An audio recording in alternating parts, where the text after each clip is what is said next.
Thailand में हुए महिला अंतर्राष्ट्रीय वॉलीबॉल एवीसी चैलेंजर कप में सिल्वर मेडल प्राप्त कर भारत के इतिहास में पहली बार अंतर्राष्ट्रीय स्तर पर वॉलीबॉल में मेडल प्राप्त करने का गौरव हासिल किया है।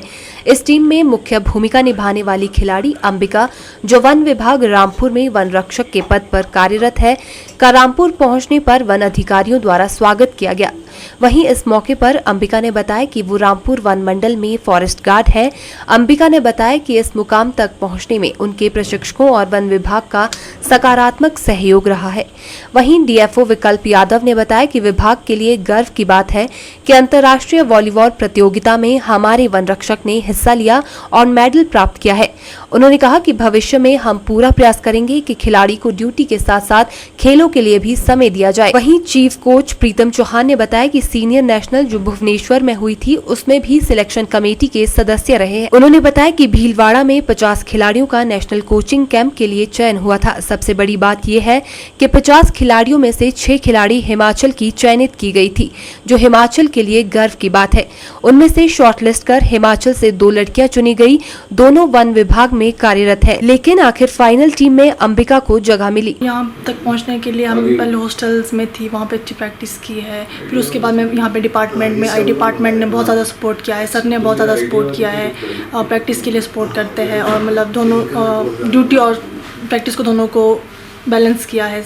और फिर सर डिपार्टमेंट ने सर की वजह से हुआ है सब कुछ। इसी इनको बूस्टअप करने के लिए we have issued her recognition certificate, plus उसके अलावा मैं हायर अप्स को भी लेटर लिखूंगा ताकि they recognise her contribution and whatever the state policy says regarding performance at such a high level, तो उनको उस तरह से रिकग्निशन मिले है, कंट्रीब्यूशन मिले। आई थिंक क्योंकि हमारे विभाग के मतलब अभी सेलेक्टेड फॉरेस्ट गार्ड हैं, तो she herself is a motivation source नीचे वाले कर्मचारियों के लिए। When as a representative of our department उनको रिकग्निशन मिलेगा तो अपने आप एक मोटिवेशन सोर्स क्रिएट होगा। सेंटर है जो अब जो है NCOE के नाम से, नेशनल सेंटर ऑफ एक्सीलेंस के नाम से जाना जाता है। उस वक्त जो स्पोर्ट्स ट्रेनिंग सेंटर के नाम से था, वहाँ पर जो है ट्रेनिंग कर रही थी ये।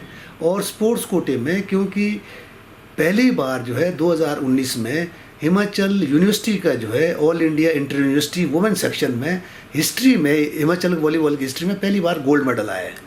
उस गोल्ड मेडल टीम का भी ये हिस्सा थी।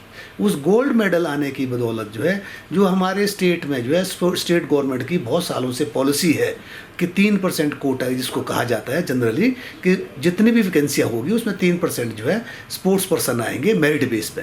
तो वो उस गोल्ड मेडल की वजह से और इसके सीनियर नेशनल में परफॉर्मेंस की वजह से इसको जो स्पोर्ट्स कोटे में जो फॉरेस्ट डिपार्टमेंट वालों ने इसको जो जॉब दी है, मैं फॉरेस्ट डिपार्टमेंट का भी बहुत बहुत धन्यवादी हूँ।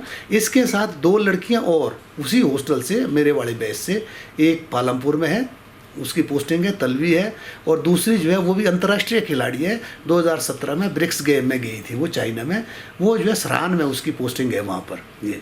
और एक इनकी साथी और जो वो भी इंटरनेशनल थी अंडर 23 में, आयुषी भंडारी, वो तो किन्नौर से लड़की थी, ट्राइबल एरिया से, और रैली उसका गाँव है किन्नौर में, रिकॉन्गपियो के साथ है कहीं उधर ये।